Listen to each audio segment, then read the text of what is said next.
Que l'heure est grave face, d'une part, au relâchement général constaté sur le respect des gestes barrières et du port correct du masque, et d'autre part, la recrudescence des cas communautaires, des cas sévères,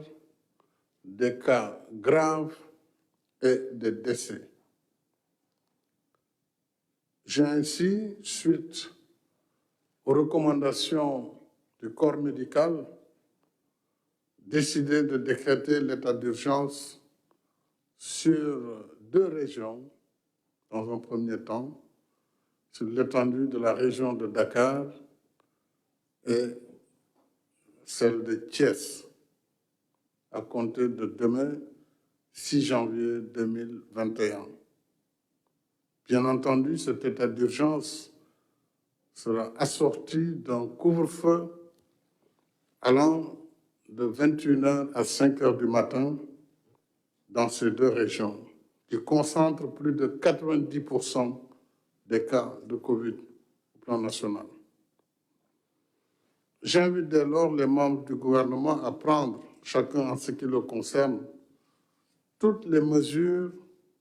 relevant de leur secteur,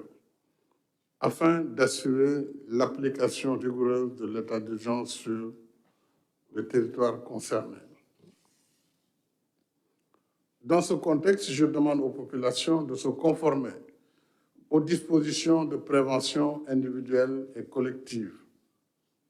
en évitant les déplacements non essentiels, même pendant la journée, les rassemblements et autres réunions publiques et privées, en observant en permanence le respect des gestes barrières et le port obligatoire du masque dans les transports et lieux publics, notamment dans les marchés.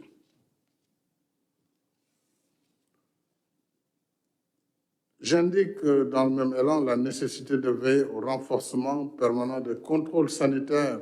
au niveau de nos frontières terrestres, maritimes et aériennes, bien entendu,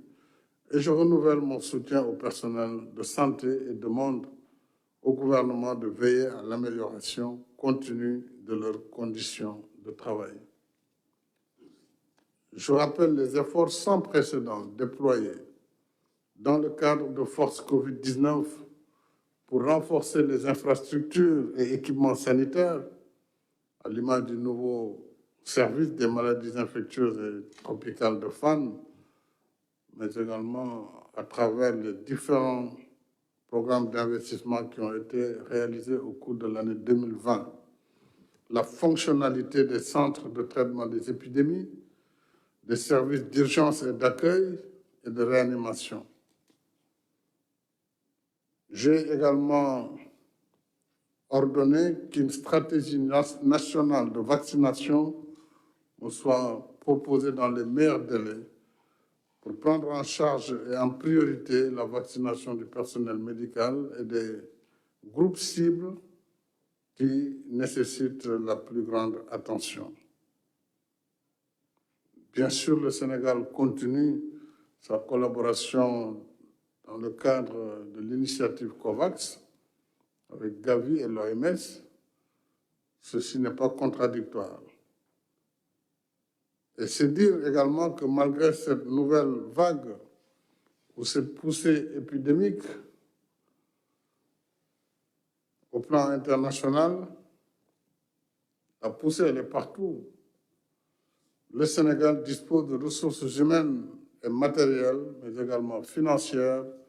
pour agir efficacement afin de contenir la propagation de la maladie. Voilà pourquoi j'en appelle à la mobilisation générale de toutes les forces vives de la nation, qui, dans un élan solidaire, doit asseoir sa résilience face à cette pandémie. Je compte sur la collaboration et l'engagement communautaire, ainsi que sur le soutien des notabilités religieuses et coutumières, des élus, maires, présidents de département, mais de l'ensemble des élus, des jeunes, des femmes, pour accompagner le travail patriotique de nos vaillants personnels de santé et de sécurité. Je souhaite également que la riposte mène au niveau, à l'échelle de la commune, pour une appropriation plus adaptée et des résultats plus efficaces. Et à compter de demain, en Conseil des ministres, nous verrons en détail les mesures qui vont accompagner cette nouvelle phase dans la lutte contre la Covid. Mais il faut une dimension particulière pour la stratégie vaccinale, au même moment que nous devrons faire face, bien entendu, aux cas graves qui sont dans nos hôpitaux. Vous venez de suivre le chef de l'État, le président Macky Sall, à l'issue de la réunion de crise du CNGE, le Comité national de gestion des épidémies. L'heure est grave, a-t-il dit. Aussi a-t-il décrété l'état d'urgence à Dakar et à Thiès. État d'urgence assorti d'un couvre-feu de 21h à 5h à compter de ce 6 janvier. Et avec moi sur ce plateau, Pape Biram Biguenya, bonsoir. Bonsoir. Alors Pape Biram, vous avez suivi cette réunion de crise au Palais de la République. Dans quelle ambiance s'est-elle tenue cette réunion? Dans quel état d'esprit? Dans une ambiance, dans un état d'esprit où tout le monde se met dans les rangs pour aller en guerre contre cet ennemi invisible qu'est le Covid-19 qui aujourd'hui fait des ravages. Aujourd'hui, le président de la République a pris des décisions très importantes à l'issue de cette réunion de crise qui s'est tenue au Palais de la République et qui a duré plus de 5 tours d'horloge. Autour des experts, il a écouté tout le monde, les experts, les membres du Comité national de gestion des épidémies qui sont à l'avant-garde de cette lutte acharnée contre le Covid-19. On peut citer la directrice de la santé, Madame Ngom Ndiaye, le directeur de la prévention, Mamoudou Ndiaye, le docteur Bousso, le professeur Seydi également, de même que le docteur Sall, le directeur de l'Institut Pasteur. Toutes ces sommités nationales qui sont aujourd'hui au cœur de la lutte contre le Covid-19 ont pris la parole pour exposer, présenter la situation dramatique actuellement, parce qu'aujourd'hui nous sommes au seuil d'une nouvelle vague qui risque de causer d'énormes dégâts, aussi bien dans l'économie du pays que dans la société sénégalaise tout simplement. Et c'est pour freiner cette propagation du virus que le président de la République, Macky Sall, a pris ces décisions très importantes à compter de demain mercredi. Donc cet état d'urgence décrété sur l'étendue des régions de Dakar et de Thiès, parce qu'on le sait, le virus circule énormément dans la capitale sénégalaise et dans la capitale du rail à Thiès. Et c'est pour freiner quelque part cette percée de la deuxième vague du Covid-19 que le président de la République a décidé de prendre ces mesures spéciales pour endiguer ce fléau dès le départ. Et avec ces mesures, il reste en première ligne, le chef de l'État, comme il l'avait fait d'ailleurs lors de la première vague. Tout à fait. Aujourd'hui, il s'est présenté en véritable leader et commandant en chef autour de ce comité national de gestion des épidémies pour tracer la voie qui doit être la meilleure pour le Sénégal et surtout pour fixer le cap, un cap sur lequel tout le monde doit s'y conformer pour aller dans le sens véritablement d'endiguer cette propagation du virus. Parce qu'on le sait, on l'a tous constaté, il y a eu un relâchement global généralisé. Le président Macky Sall l'a souligné. Il y a eu également, on le sait tous, les rassemblements qui ont repris de plus belle, malgré certaines interdictions. Les gestes barrières ne sont pas toujours respectés. Et donc, c'est pour mettre fin à toutes ces velléités de propagation du virus que le président de la République a décidé naturellement de prendre ces mesures spéciales pour stopper la propagation du virus. Parce qu'il avait dit que le Sénégal ne supporterait pas une deuxième vague. Absolument. C'est donc dans cette lancée qu'il a naturellement pris ces mesures spéciales pour aller dans cette direction et puis dans l'état d'esprit de rester dans cette lutte acharnée parce qu'on est toujours en guerre, la guerre n'est pas finie. Il a ouvert une perspective avec une stratégie nationale de vaccination qui lui sera présentée par les experts en la matière et surtout par le personnel de santé qui sont en train de travailler là-dessus. Mais il faut le dire aujourd'hui que c'est un chef d'État soucieux du devenir du peuple sénégalais, inquiet de la situation qui est en train de prendre des proportions démesurées, qui s'est présenté aujourd'hui et qui a tout de suite pris les décisions qui s'y est. Restez avec nous, Pape Biram Ndiaye, juste le temps de rappeler Nini Setan que chef de l'État njiitu réew mi président Macky Sall dafa décrété kon état d'urgence ci région yu Dakar ak Thiès état d'urgence bi ànd ak couvre-feu muy doore 21h di jeex 5h du matin muy door nag suba incha allah président Macky Sall gannaaw ba mu rencontré lii di comité national de gestion des épidémies ci réunion de crise bi ñu amal tey la jël yooyee dogal dañuy déglu kon président Macky Sall gannaaw réunion de crise bi nga xam ne amal na ko ak CNG. asalaamaaleykum mbokk Sénégal maa ngi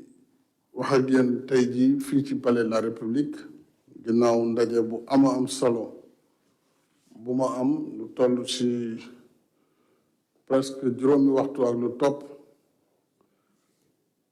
ma am ko ak ñi nga xam ne ñooy kàngam yi ngànk wàllu wér-gu-yaram kër docteur jëm ci mbas mi ñu doon xoolaat tolluwaay yi ak fi réew mi toll tey ci feebar bi ginnaaw bu ma santé ñoom waa kër docteur jiital ci ministre bi nga xam ne moo yor wàllu paj mi ministre de la santé et de l'action sociale moom ak collaborateur am yëpp ci taxawaay bi ñu am fukki weer ak léegi ñu ngi taxaw guddi ak bëccëg ngir di taxawu askan wi ñu war leen sant bu baax ci taxawaay boobu ñu demoon nag xeex mbas mi ba daanaka mu meloon ni luy jeex ci weer yu yële ñu génn bi ñu ñëw bi mois de novembre ñaari weer ci ginnaaw mbir mi jógaat na nag jóg bu jéggi dayoo boo xam ne buñ ci gaawul taxaw dana indi ay musiba am na luñ ci tàmbali gis ci ni feebar bi lawee ak ni nga xamante ne noonu la cas grave yi am ci service sauvetage yi ak nit ñi ci ñàkk seen bakkan ni mu mel loolu nag nekk na loo xam ne boo ko gisee te taxawoo ci taxawaay bi war dinañ dem bu mu dépassé ñu te musiba boobu muy indi ñaanuñu yàlla mu ñëw Sénégal ndax xejul ci ñun loolu waral tey jii waxtaan bi am solo ma déglu bu baax a baax kàngam yi ci lépp li nga xam ne war nañ ko taxawaay bu bees ndax demoon nañu ba am ay résultats ñu bàyyi ndeku ñëpp jàpp ne feebar bi jeex na kenn takkatul masque xew yi suba ak ngoon ñu ngi xew ci biir kër yi ak ci biti ba tax na gis nañu tey jii fii mbir mi toll nit ñi faatu bari nañu ñi nga xam ne feebar nañu gis nañ ne ñu ci bari cas yu grave yi daf ci bari lool ba Sowétas daanaka fépp dafa fees ñu bari soxla nuñ leen di jàppale pour ñu mën a noyyi loolu nag li ciy tegu mooy ay faatu yu bari te ginnaaw yàlla def na ba tey jii naam ñu ngi laamisoo wàllu ñàkk bi nga xam ne buñ ko defee xëy na mun na indi ab tan waaye fii ak ñàkk boobu di ñëw faaw ñu continuer di taxawaay ñu waroon taxaw mooy lan mooy di moytu dajaloo ak sëmbaxloo moytu bañ a joxe loxo yi ndax feebar bi ci loxo yi lay jaar di takk masque yi ñu wax te di dandandoo loolu rek mooy li nga xam ne moo ñu si mën a génne ginnaaw xam nañ ko nag ma ci gërëm kilifa diine yi nga xam ne yëkkati nañ ci seeni kàddu bàyyiwuñu si di joxe ndigal kooku gis nañ ko ci Sénégal ma leen ci sant bu baax a baax ñenn ñi boobu ba léegi daje yu bari defuñu ko ndax dañ koy def ngir jàmm askan bi ak wér-gu-yaramu askan bi ma leen di sant bu baax ci loolu ñi si desit joxe ay ndigal ngir nit ñi bàyyi seen xel su ne feebar bi mu ngi fi di law ba tey lii nag moo tax ginnaaw bi ma dégloo docteur yi ak ñu wax ma li xew dëgg-dëgg ci hôpitaux yi ak ñoom seen ragal bu ñu ragal ne bu ñu taxawul li war ci weeru janvier bii déjà lu raw li ñu génn décembre danañ ko gis te loolu kanam la jëm buñ ci taxawul taxawaay yi war loolu tax ma ne dinaa wax ak yéen woote waat askan bi yëpp xamal leen ni waxtu bi ñu toll waxtu bu doy waar la waxtu bu garaaw la ndax bu ñu jëlul ay matukaay yi ñu war a jël nettali bi du gën loolu tax nag ma ne bi ñu gisee feebar bi ni mu lawee rawatina si région wu Ndakaaru muy capitale bi ak région de Thiès ñoom ñaari gox yooyu boo leen boole téeméer boo jël suñu feebar ci réew mi juróom-ñeent fukk yi daanaka foofu lañ nekk kon ñaari région yooyu dinaa jël état d'urgence à partir de ëllëg boo xam ne dana indi ay restriction maanaam danañu wàññi dem bi ak dikk bi te dinañ def couvre-feu ci dëkk yooyu la muy région de Dakar région de Thiès lu ko dalee juróom-ñeenti waxtu ci guddi ba juróomi waxtu ci fajar loolu nag maa ngi wax ministre yëpp ku si ne ci la nga war a def ak la nga war a dogal na nga jël say matuwaay ba ci gouverneur yi nga xam ne ñoo yilif région yooyu ak préfet yi nekk ci gox yooyu lii nag du tere yeneen i matukaay daañu ko jël ci wàllu déplacement su ko laajee loolu yëpp dinañ ko gën a mottali fii ak ëllëg ba xool daal nu ñuy def ba nit ñi mën a jëfee ndigal yi nga xam ne jox nañ leen ko te ñu koy def rek ngir wér-gu-yaramu askan wi yenn ndaje yu bari dinañ ko dindi ndax mën a atteindre objectif boobu ñu wax li ci des mooy ñu santaat rek population yi sant itam ñi nga xam ne ñoo ñuy jàppale ci xeex bi ginnaaw waa Kër Docteur force de défense et de sécurité yi nga xam ne bu ñu xësee wax état d'urgence ñoom daanaka dañuy daal di taxaw guddi ak bëccëg même tenue yi ñuy sol à partir de ëllëg dañ koy dindi sol tenue de combat parce que ci combat la ñu nekk guddi ak bëccëg kon loolu itam dafay laaj population bi jàppale ñu ci décision yooyu rawatina ndaw ñi pour ñu doxee ndigal li ñu wax loolu yëpp dañ koy def ngir wér-gu-yaramu askan wi dinañ ubbiwaat centre de traitement yëpp yu nekkoon ci Sénégal ndax mbir mi law na même service yu bees yi ñu inauguré fan yi danañ ko ubbiwaat xëy na mars lañ waxoon waaye xëy na nañ wax professeur yi ñu gën koo baral ba nga xamante ni malade yi danañ am fu ñu leen di yóbbu waaye itam ñi nekk si biir kër yi bu ñu tawatee bu ñu ne rek si biir nga toog ba musiba di am ndax docteur yi jooy nañu le fait que ñu bare dañuy toog ba bu ñu leen di indi day fekk daanaka kenn mënatu si def dara nit ñi dañuy yegg foofu rek ngir faatu kon fii ñu toll adduna bi Covid bi muy mbas mi war na ko kon ku sa yaram sutante tuuti rek war nga woote ngir ñu saytu ko balaa ñuy toog ba doomu jàngoro ji di jur ay musiba yoo xam ne dina indi jafe-jafe maa ngi woote waat ñi nga xam ne ñooy élus yi muy maire yi rawatina ñoom ak président de département ñoom itam ci seeni gox ku si ne rawatina ci commune yi ak société civile bi nekk ci gox bi presse bi homme de lettres et de culture ñëpp ñi nga xam ne ay leader lañu d'opinion ñu dugal seen loxo ci waxtaan ak askan wi ngir ñu aar suñu bopp aar suñu njaboot aar suñu réew ba jàngoro ji ñu mën ko daan muy daan corona li des nag mooy wàllu ñàkk bi aussi waxtaan nañ ci bu baax a baax donte Sénégal mu ngi liggéey ak organisation mondiale de la santé di liggéey ak kuréel bi ñuy wax Gavi danañu jël suñu matukaayu bopp yoo xam ne ñii di waa Kër Docteur déjà ñoom ñi nga xam ne it ñoom la feebar bi di gën a wàll ndax ñoom ñooy laal maladie ñoo leen di faj suba ngoon guddeeg bëccëg ñooñu ak ñi nga xam ne ay mag lañu te am yenn at yi nga xam ne feebar bi du xej ci ñoom catégorie googu ñu wutal leen ping ngir ñooñu moom ñu mën a continuer liggéey bi ñuy def su ko defee nag fu ñu toll rek ñu nag waa organisation mondiale de la santé ak yeneen dëkk Afrique yi ñu mën a continuer xool ni ñuy amee vaccin bi te it may ñaan ñi nga xam ne dañuy wax di yàq surtout si li jëm ci vaccin bi nañu ko bàyyi parce que bés bu ñu amulee ñàkk bi musiba rek mooy am ci réew mi waaw kon loo xam ne la mënul ñàkk li ñu ñàkkee gone yi tey jii si fukki feebar ak benn ak ñeent ci programme élargi de vaccination loolu bu amuloon tey kon poliomyélite xureet ak xeetu feebar yooyu yëpp tey day nekk ci biir askan wi kon wax ne feebaru Covid bi muy mbas mi suñ ko ñàkkee dana indi lii dana dofloo nit ñi loolu ay waxu caaxaan nañu farlu en tout cas ñun ñu ngi liggéey ak borom xam-xam yi ci wàllu woowu lu mu jar aussi Sénégal dana si def ay moyens ngir phase bu njëkk bi ñu mënal ko jëndal suñu bopp aar suñu réew maa ngi sant ñëpp di gërëm ñëpp di ñaan yàlla mu taxawu Sénégal suturaal ñu taxawu àdduna bi yëpp ci feebar bi.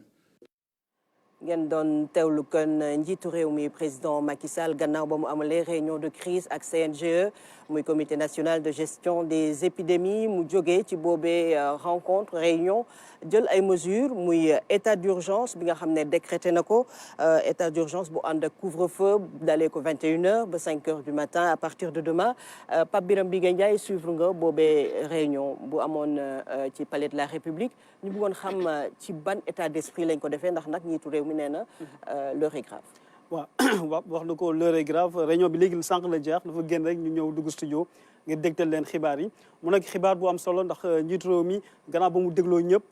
déglu kaddu yi nga xamante ne ñoo di kilifa yi nga xam santé bi rawatina ñi nekk ci comité de gestion des épidémies au Sénégal ñu mën ci citer docteur Bousso bi koy coordonné ak ñi nga xamante ne ñoo di docteur Marie Khemesse Ngom Ndiaye ak professeur Seydi ak directeur bu Institut Pasteur ak yeneen kilifa yu nga wàllu santé ñoom nekkoon nañ fa wax itam situation jamono ji bi nga xamante ne moom la ñu am ci wàllu Covid bi mu di mbas mi mu nekk situation bu doy waar ndax ñoom jàpp nañ ne suñu jëlul ay mesures yu am solo fi ñu toll nii donc fi ñu jëm dina métti